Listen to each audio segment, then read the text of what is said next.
Once most of the cultivators had left, Devil Conquered turned to his disciple and spoke coldly. "Junior Marshal brother, follow me. There is something I must tell you privately." Without waiting for a response, he strode out of the hall. Devil Cloudpart hesitated, his eyes flickering with unease before silently following. It was clear he feared the towering black-robed man greatly. After they departed, Master Sunreach looked toward the two remaining cultivators, Hanley and the Pale Woman. "Fellow Taoists Han and Bai," he began warmly, "let's have a proper talk. You may first examine the items you're interested in before deciding whether to take part in the wagered battles. I understand your caution. This matter carries immense danger. Without worthy rewards, no one would risk their lives. But regardless of what you decide, I do hope you'll consider participating."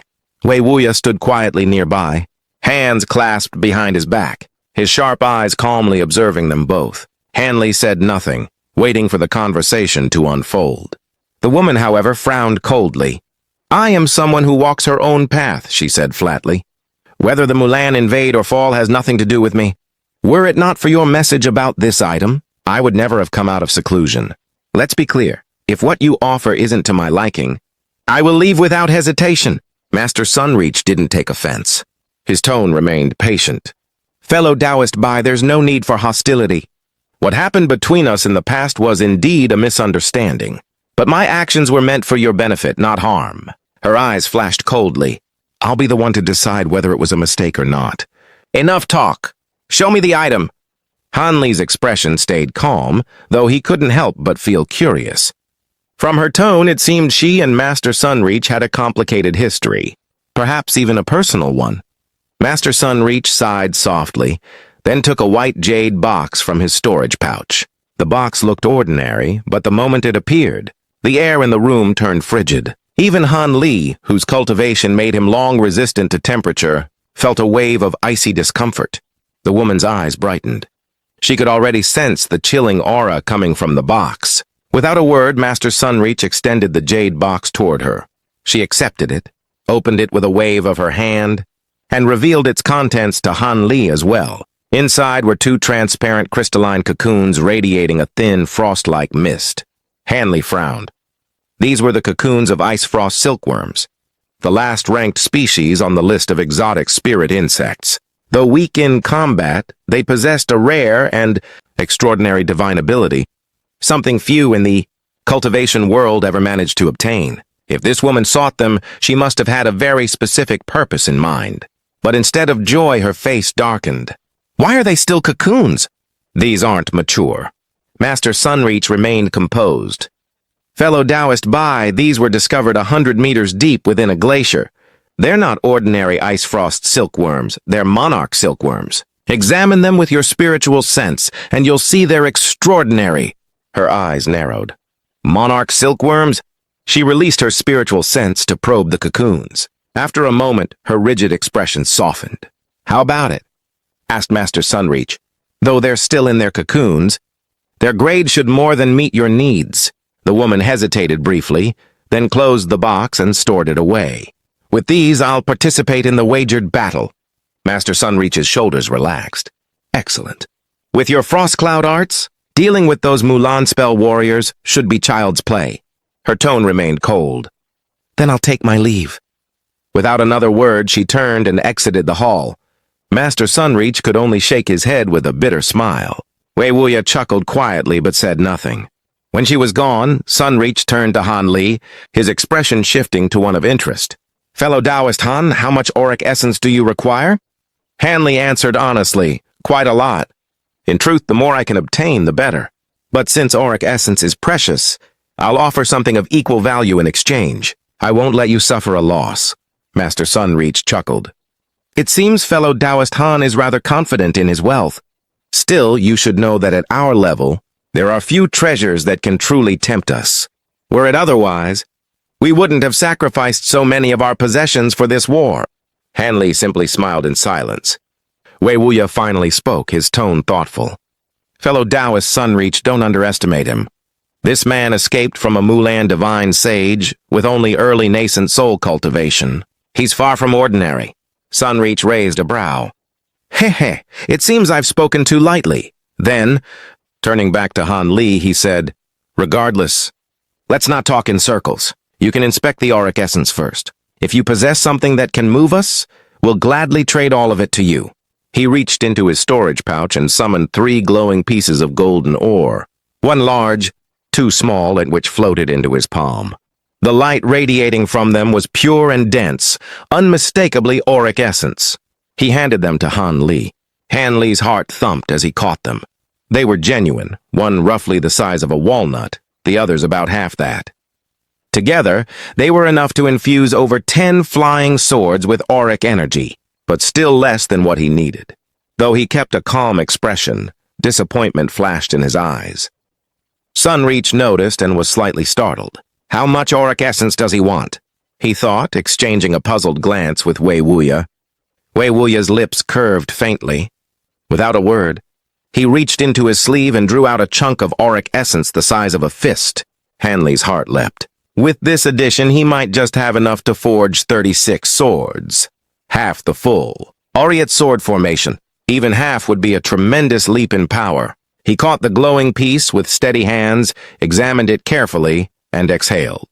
Although this isn't all that I require, it's sufficient. I'll participate in the wagered battle. Please, take a look at these and see if they're worth the exchange. He carefully put away the auric essence and retrieved 2 jade boxes, presenting one to each of them. Wei Wuya curiously weighed his box first and opened it. Inside were dozens of crimson, fingernail-sized scales that shimmered faintly with poisonous light. In Master Sunreach's box was a jet-black tortoiseshell the size of a man's fist, its surface inscribed with natural defensive runes. Both men were visibly surprised. Wei Wuya frowned. "These are demon beast materials," Master Sunreach muttered. Han Li nodded. "Exactly.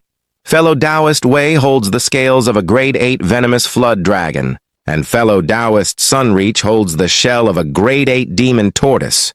I won't claim they're heaven-defying treasures, but such metamorphosed beast materials are exceedingly rare in the heavenly south. I believe they're more than enough to trade for your auric essence." His tone was calm, but his confidence was absolute. Even in the scattered star seas, grade 8 demon beasts were nearly impossible to encounter, much less kill. In the heavenly south, they were virtually extinct. Wei Wuya's eyes widened in delight. "The scales of a grade 8 venomous flood dragon." Han Li blinked. Realizing why he was so excited, Wei Wuya cultivated venom-based arts, and these scales were perfect for his path. Wei Wuya eagerly picked up one of the red scales, examining its texture with fascination. His composure cracked as he studied it closely, clearly imagining the possibilities it offered. Master Sunreach glanced at his companion, a flicker of amusement in his eyes. Then he looked back at Han Li and smiled. "It seems, fellow Taoist, Han has struck upon something quite to Brother Wei's taste. I must say, I'm also impressed by this tortoise shell. If these materials truly come from grade 8 demon beasts, they're worth every bit of the auric essence.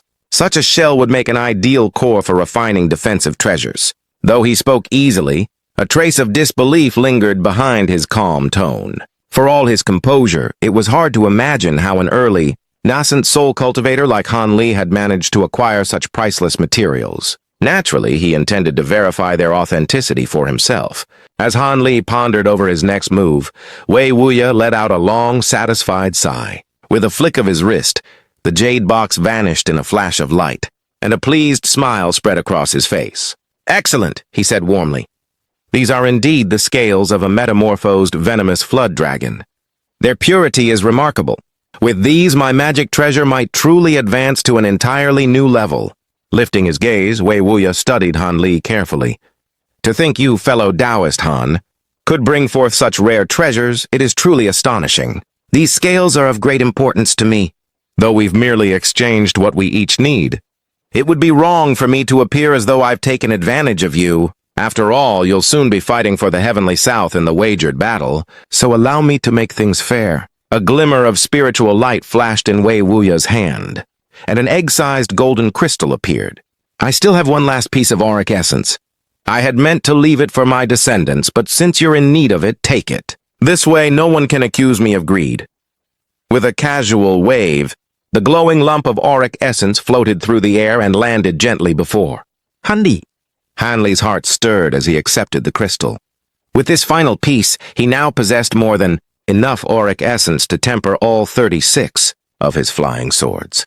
His purpose, in bringing out those rare grade 8 demon materials, had been achieved perfectly. In truth, those materials were of greater value than the auric essence itself, and to accept them without further compensation would indeed have been unfair. Of course, Han Li clearly understood their real motive. By acting so generous, they aimed to ensure his participation in the wagered battle. Though he was only one cultivator, a nascent soul expert of his level could sway the tide of battle. Yet he could just as easily vanish afterward if he wished. Once he took the auric essence and left, there was little they could do to stop him. At that moment, Master Sunreach finished examining the tortoise shell Han Li had offered. His expression softened into a faint smile. He was clearly pleased with the find. However, upon seeing Wei Wuya hand over another piece of auric essence, Sunreach hesitated for a moment. Then, as though reaching a decision, he waved his hand and a faint golden light appeared. Resting in his palm was a 6-inch-long yellow rootstock, as thick as a thumb. A dense aura of life emanated from it, faintly pulsing with the energy of ancient times. From the strong wood attributed spiritual chi within your body, Master Sunreach said solemnly. I assume your cultivation art belongs to the wood element. I have little suitable to offer, but this rootstock comes from an ancient rattan palm. It may prove useful whether refined into a magic tool or absorbed to nourish your wood spiritual chi. Consider it fair compensation for the tortoise shell. At that, Wei Wuya's eyes widened in surprise. Yi, that's... Could it be? Hanley's expression changed subtly. His curiosity deepened, and when he saw Wei Wuya's reaction, a thought struck him. An ancient rattan palm? Could this be connected to the profound goddess palm? The legendary spiritual vine that both the righteous and Devil Dao once sought to revive. With the spirit root tree's wine nectar, Master Sunreach noticed their reactions but remained calm. Indeed, he said, this is a portion of the profound goddess palm. With Brother Han's knowledge, he must have heard of it. Unfortunately, despite the efforts of many, it could not be revived. In the end, we could only divide the remains with the Devil Dao and use the parts as refinement materials. This rootstock is 1/4 of the original palm's base. The profound goddess palm, Hanley murmured under his breath as he caught the rootstock, his mind stirring with wonder. He recalled the ancient texts he had studied that mentioned this mythical plant. Ordinary immortal rattans were already rare, but only a select few of truly divine origin could be called profound.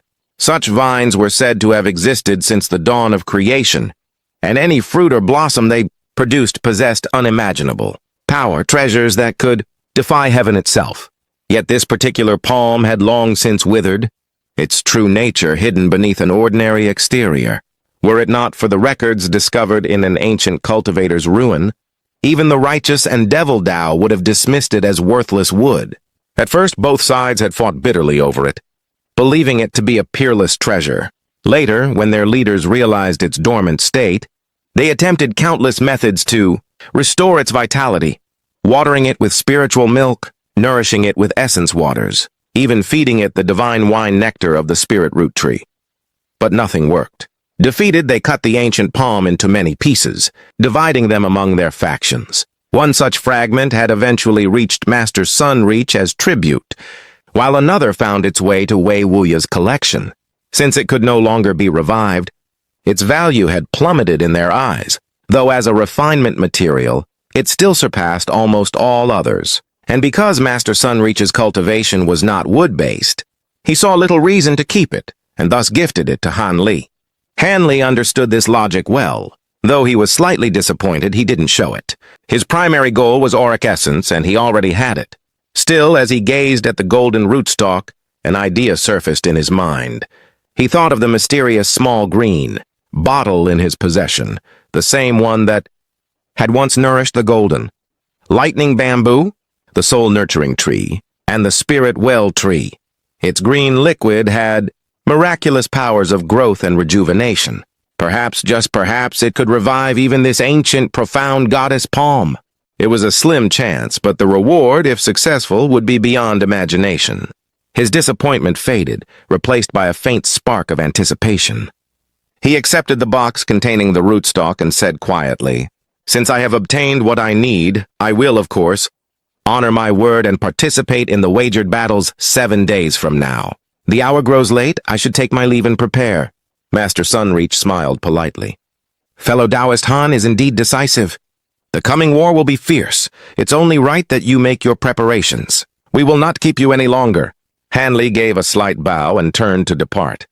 Just as he was about to step out of the hall, Wei Wuya's voice rang out in a secret transmission. "Fellow Taoist Han," he said in a tone half serious, half amused, "in exchange for these venomous flood dragon scales, I'll forget about the matter of Fairy Nangong. Since fate didn't favor my nephew, I suppose it cannot be helped." Hanley froze for an instant, then a faint smile curved his lips.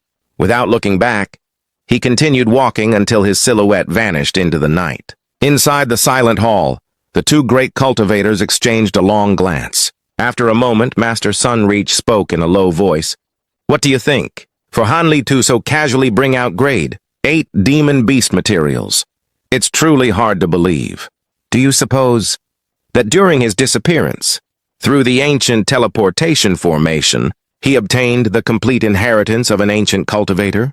Otherwise, how could he reach the nascent soul stage so quickly and possess such treasures?" Wei Wuya chuckled wryly. "That may well be the case, but such matters are of no concern to us. Many throughout history have stumbled upon ancient inheritances. Fortune favors the bold, as they say. Still, surely you're not thinking of seizing his treasures, are you?" Master Sunreach laughed softly. "Of course not. I'm not so foolish. Even if I wanted to, I couldn't. His ability to escape a Mulan, Divine Sage already proves he's no ordinary opponent. Attempting to rob him would only cause trouble without reward. Besides, would his treasures really let me step into the deity transformation stage? Hardly." He paused, then added with quiet confidence, "And don't forget the Heavenly Tao Union and those pair. Cultivators are not people one provokes lightly. It's best we stay on good terms with him. Hanley's power and his knack for survival may prove crucial in the battles ahead." As Hanley pondered his next move, Wei Wuya and Master Sunreach remained in the hall discussing him, but outside, the man himself had already stepped into the cool night air. To his mild surprise, he caught sight of Dong Xuaner standing quietly not far away. She was dressed in white and stood with her head slightly lowered, lost in thought. The guards ignored her since she had entered with Devil Cloud part earlier. When she finally noticed Han Li emerging from the hall, she stiffened slightly, her expression becoming complicated. There was confusion in her eyes, mixed with something that looked faintly like resentment. Hanley paused for only a breath before his gaze grew indifferent. He didn't understand what she wanted, nor did he wish to find out.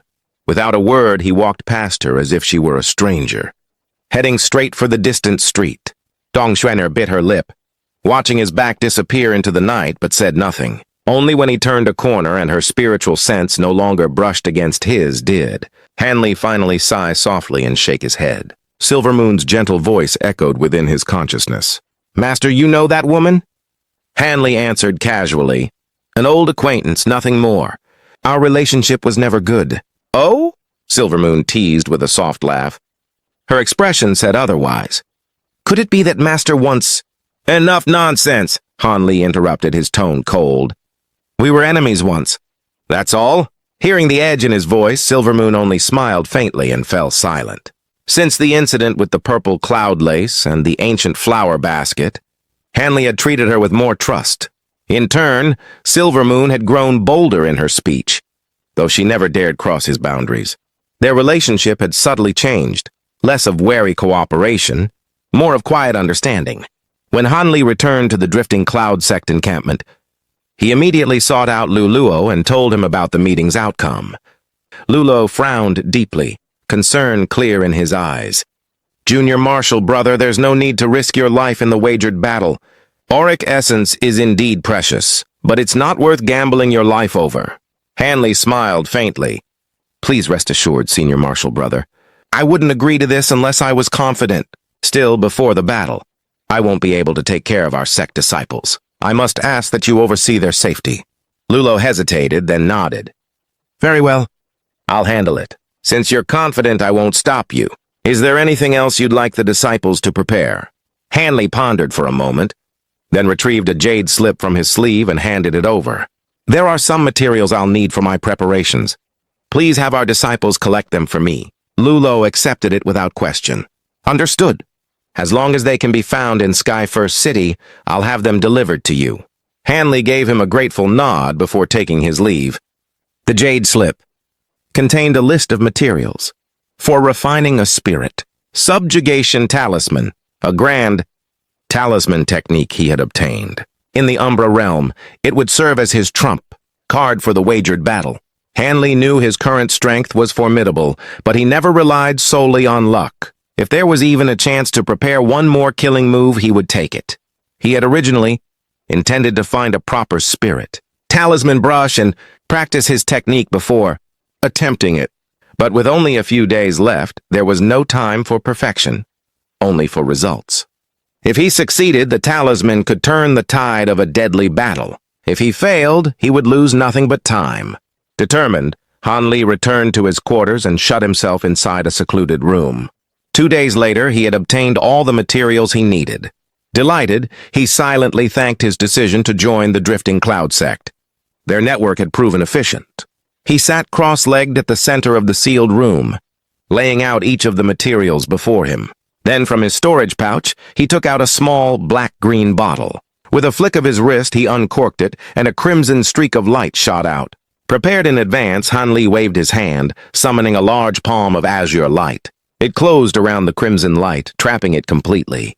Within the glow, the light shifted, revealing the tiny, serpentine form of a crimson flood dragon, several inches long. The miniature creature twisted and writhed, trying to escape, but the azure walls held it firmly.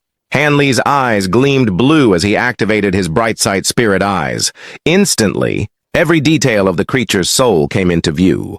Though its aura remained powerful, its eyes had dulled, the spark of intelligence was gone. The once mighty Grade 8, venomous flood, Dragon's soul had been reduced to little more than a feral beast's instinct. Hanley sighed inwardly. Once this creature had soared through storm and sea, brimming with power and cunning. Now, after mere decades sealed in a bottle, its consciousness had decayed into emptiness. The sight made him reflect. Even mighty cultivators, should they lose their bodies and fall into another's hands, could share this same pitiful fate. After a moment of silent thought, Hanley waved his hand, and the dragon's soul floated 3 meters above his head, within the azure barrier. Then, ignoring it, he focused on the material spread before him. He pointed toward a piece of emerald green spirit beast hide. It flew up and hovered before him. With a soft exhale, Hanley spat out a thread of azure nascent flame that wrapped around the hide. The flame didn't burn it. Instead, it enveloped the hide completely. Hanley formed a series of intricate hand seals, sending bursts of light into the fire. The nascent flame pulsed and shimmered as the beast hide began to soften and ripple. Next, he flicked open a white jade box beside him, revealing silver powder that sparkled like starlight. With a light tap, a portion of it drifted into the azure flames, turning them silver white. The hide twisted within, slowly taking the shape of a large luminous lotus. One by one, Hanley added other materials, each burning in dazzling colors. The flames shifted, silver to black, black to green, then finally crimson. When the final transformation occurred, Hanley exhaled softly and muttered an incantation. Azure threads of light extended from his fingertips and struck the crimson hide, making it tremble and sway rhythmically. Wisps of black chi seeped from it and burned away in the flame, releasing a faint fishy scent. He maintained the refinement for 2 full hours, until the last trace of impurity was gone. Only then did he finally allow the flames to fade with a quiet pop. Floating before him was a palm-sized crimson spirit hide, smooth and flawless. Satisfied, Hanley nodded. With a wave of his sleeve, the azure barrier above him dissolved, and the flood dragon's soul plummeted down, drawn into the crimson hide in a flash of light. A muffled puff echoed through the chamber, and both soul and hide vanished together. Hanley calmly absorbed the flood dragon's soul into the spirit hide, then turned his palm over to summon a sparkling blue talisman brush. About 7 inches long, it glimmered faintly as spiritual light pulsed through its body. With his other hand, he waved, and a blue jade box floated over. releasing a ball of golden liquid that shimmered mid-air. Dipping the brush into the golden liquid, Hanley's eyes focused sharply on the spirit hide. His hand moved swiftly, painting invisible patterns in the air. Each motion carried precision and rhythm as golden talisman characters began to form, flowing from the brush's tip before embedding themselves into the hide. Soon, rows of golden runes appeared on its surface, neatly aligned and shining brilliantly. As the talisman characters took shape, the spirit hide started trembling violently. Roaring with deep dragon cries, its surface rippled and bulged. Before the crimson flood, Dragon Soul suddenly tore free, struggling to escape, but the golden talisman characters flared with dazzling light, twisting and constricting around the soul, dragging it back toward the hide. Even without intelligence, the flood dragon soul was still a beast spirit, driven by primal instinct. Sensing danger, it struggled madly, trying to break free of the glowing runes. Hanley didn't hesitate. His hand moved faster, summoning more talisman characters that surrounded the dragon soul like chains of golden light, overpowering it and forcing it back into the spirit hide. Seeing his chance, Hanley pulled out a small bottle of purple liquid, dipped his brush into it, and drew an odd, ancient symbol. He then switched back to cinnabar ink and continued his work with steady precision. Soon, bursts of light of various colors began flashing across the spirit hide, spiritual chi swirling around it in dense waves. Hanley's expression turned serious. His strokes slowed as he activated his bright sight spirit eyes, blue light gleaming in his pupils. With extreme care, he drew a crimson talisman symbol onto the spirit hide. But before he could finish, violent spiritual chi fluctuation suddenly erupted from it. Hanley's face darkened. Without hesitation, he waved his sleeve, summoning a surge of azure chi that swept all materials back into his storage. At the same time, he called forth a small blue shield that instantly expanded before him. A moment later, the crimson spirit hide detonated with a thunderous roar. Dazzling rainbow light erupted outward, shaking the sealed chamber. The powerful shockwave slammed against Hanley's blue shield, but to his surprise, the shield held firm, barely trembling under the blast. Hanley blinked in disbelief. The spirit subjugation talisman was immensely powerful. Its failure should have caused catastrophic destruction. Yet the explosion's force had been completely absorbed by his shield. Before he could dwell on it, a streak of crimson light shot upward, trying to escape through the ceiling. It struck a layer of white light and was instantly rebounded. Hanley's eyes lit up in delight. It was the flood dragon soul. With a flick of his hand, he summoned a giant azure hand that grabbed the dragon soul and pulled it back. The shield rippled with blue light and shrank, returning to his sleeve. Hanley then examined the captured soul again with his bright sight spirit eyes and frowned. "Yee!" he murmured in surprise. The flood dragon soul was weaker now, its crimson glow dim and unstable. It was still intact but far less powerful. He rubbed his chin thoughtfully. The failure hadn't destroyed the soul, merely reduced its strength. That meant he could try again, several times even. Each attempt would weaken the soul, but it might also make refinement easier. A small smile touched his lips as he realized the blessing hidden within his failure. With renewed determination, Hanley prepared a new set of materials and a fresh spirit beast hide. He began another round of careful refinement, continuing his work for 3 full days. During those days, Skyfirst City grew tense. Every cultivator and sect began to mobilize, preparing for the coming decisive battle. They knew that if they didn't defeat the Mulan forces, the heavenly south would fall. Their morale was unshakable. The city pulsed with anticipation. Rumors spread quickly about the 10 wagered battles between the strongest cultivators of both sides. Yet to protect their identities, the names of the 10 nascent soul participants remained secret, known only to the few elders who had attended the High Council meeting. Discussions and speculation ran wild, as countless lives depended on their victory. Meanwhile, the drifting Cloud Sect members departed the city with their assigned divisions. Only Cultivator Song remained behind. Ordered to wait for Hanley, Luluo had reluctantly joined the others on the battlefield. As the days passed, Cultivator Song grew increasingly anxious. From Hanley's residence came bursts of dragon roars and explosive noises that made her heart pound with worry. On the fifth day, unable to bear it any longer, she decided that if Han Li didn't emerge soon, she would force her way in, even if it risked interrupting his cultivation. She sat in the main hall, glancing repeatedly toward the setting sun as her thoughts raced. Just as she was about to move, the clear sound of bells echoed outside.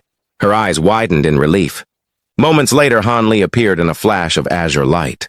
"Marshal Uncle Han!" she exclaimed, bowing deeply. "How many days has it been? The city feels empty." Han Li's spiritual sense swept outward. He could sense only a few cultivators left. Most had already departed. Cultivator Song quickly replied, "It has been 5 days, Senior." Han Li nodded decisively. "Good. There's still time, but we shouldn't delay. Let's go. As you command."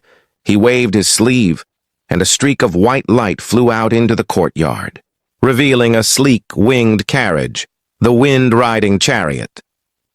Han Li stepped inside and looked back at her. "Come, it's faster than flying with light." Cultivator Song's eyes flickered with curiosity as she entered. The chariot trembled, wrapped itself in white radiance, and shot into the sky like a streak of light.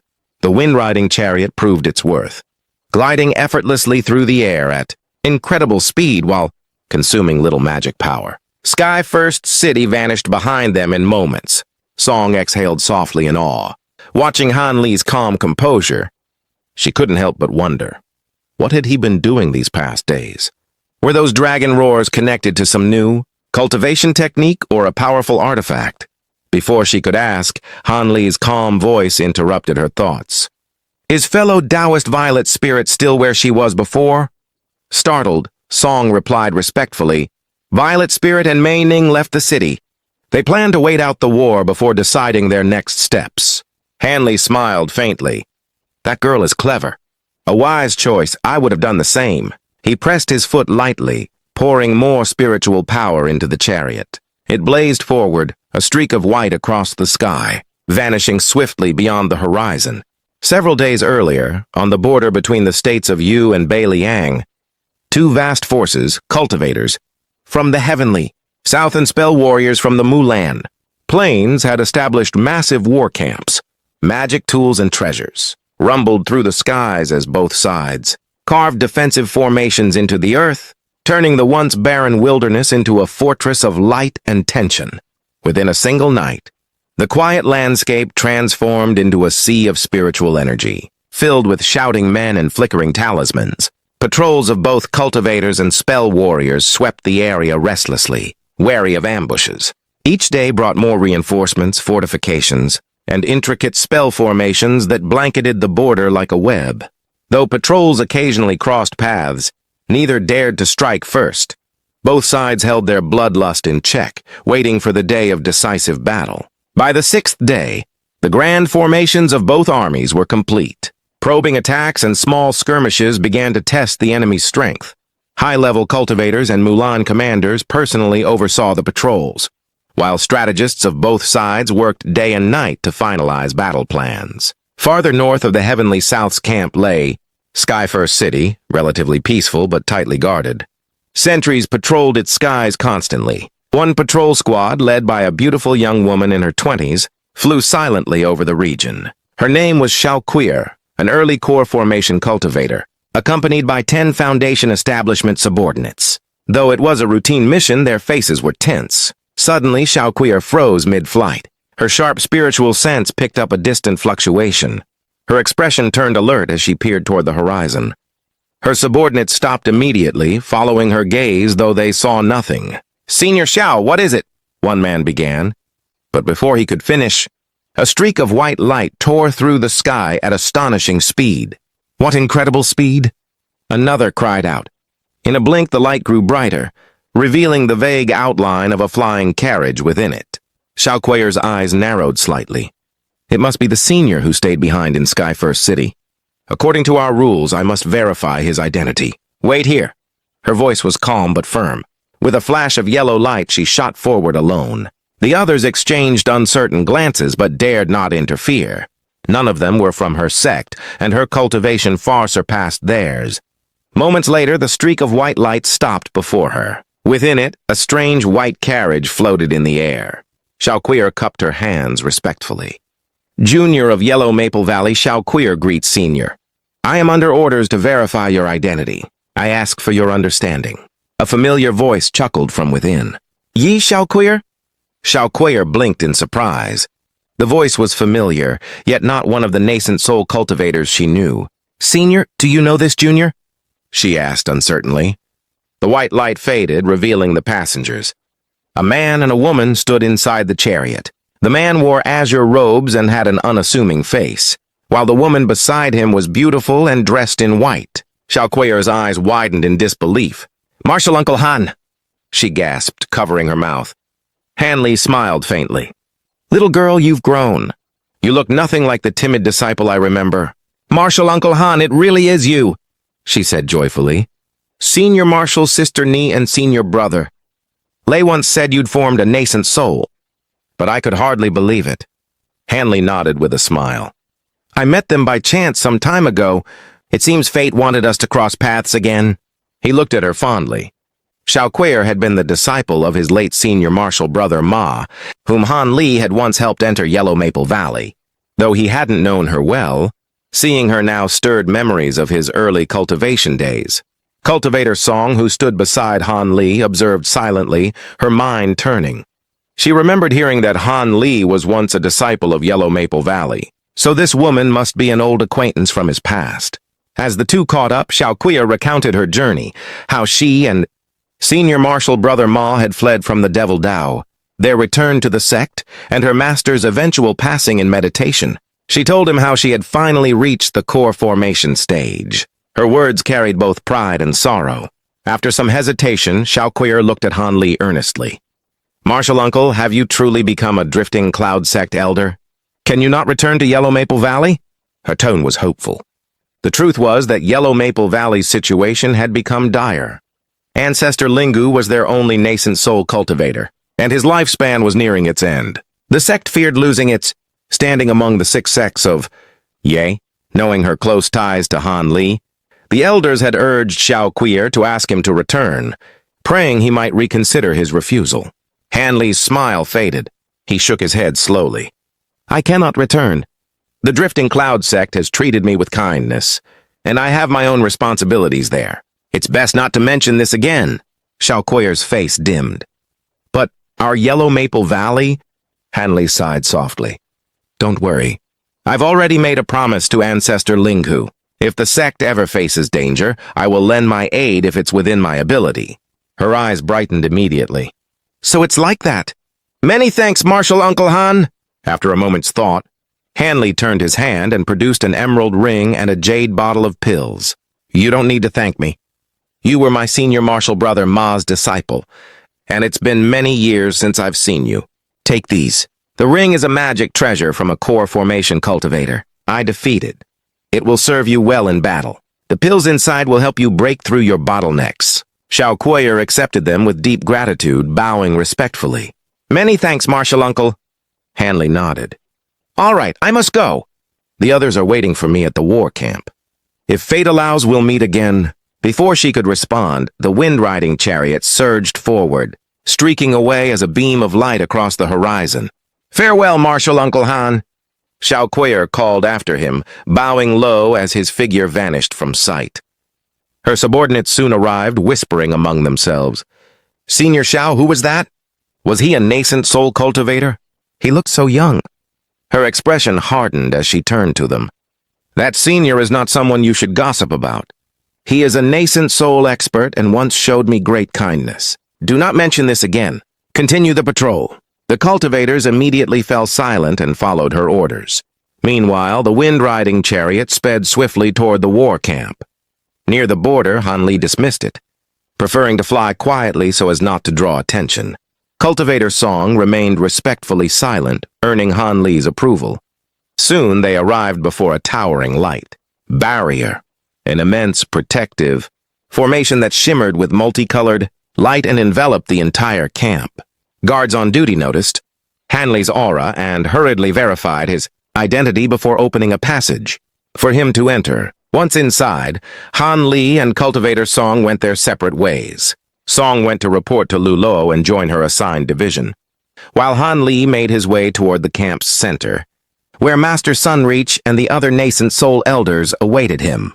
They greeted him warmly, sharing the latest strategies and arrangements for the coming battle. Han Li listened politely but soon excused himself. Finding a quiet stone chamber, he sat cross-legged, closed his eyes, and began to focus his spirit calmly, preparing for the storm of war that was about to erupt.